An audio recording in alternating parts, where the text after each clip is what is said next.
Hello MGS. Vijay TV நிகழ்ச்சியில தொகுப்பாளரா அறிமுகமாகி இப்ப முன்னணி நடிகர்ல ஒருவரா இருக்காரு நம்ம சிவகார்த்திகேயன். இவர் மெரினான்ற படம் மூலியமா சினிமா இண்டஸ்ட்ரியில அறிமுகமானாரு.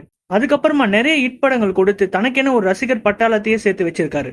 இவர் இப்போ டைரக்டர் ராஜ்குமார் பெரியசாமி இயக்கத்துல உருவாகி இருக்க அமரன் படத்தை நடிச்சு முடிச்ச கையோட டைரக்டர் ஏஆர் முருகதாஸ் கூட SK23ன்ற படத்துல இணைஞ்சிருக்காரு. இந்த படத்தோட ஷூட்டிங் முடிஞ்ச பிறகு டைரக்டர் சுதா கொங்கரா இயக்கத்துல புறநானூறுன்ற படத்துல நடிக்க இருக்காருன்னு தகவல்கள் வெளியாகிட்டு இருக்கு.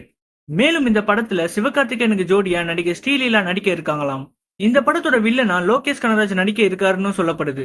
இப்போ இந்த படத்துக்காக சிவகார்த்திகேயன் மற்றும் ஸ்ரீலீலாவோட போட்டோ ஷூட்லாம் முடிச்சிருக்கிறதா தகவல்கள் வெளியாகிட்டு வருது. இந்த புறநானூறு படத்துல முதல்ல சூர்யா சார் தான் கமிட் ஆகி இருந்தாரு.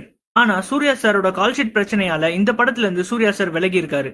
ஆல்ரெடி சுதா கொங்கரகா மற்றும் சூர்யா சேர்ந்து சூரரை போற்று படத்துல பணிபுரிஞ்சிருப்பாங்க. அந்த படம் ரசிகர்களிடையே நல்ல வரவேற்பை பெற்றிருந்தது.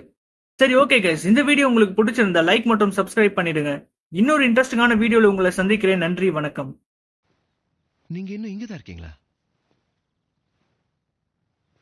முடிஞ்சிருச்சு, வீட்டுக்கு போங்க. யூடியூப் சேனலுக்கு எல்லாருமே லைக் பண்ணுங்க, ஷேர் பண்ணுங்க, சப்ஸ்கிரைப் பண்ணுங்க. அந்த பெல்லுங்கிற பட்டன் இருக்கும், உங்க பொண்ணான கையால் அந்த பெல்லை மட்டும் கொஞ்சம் அமுக்கிடுங்க.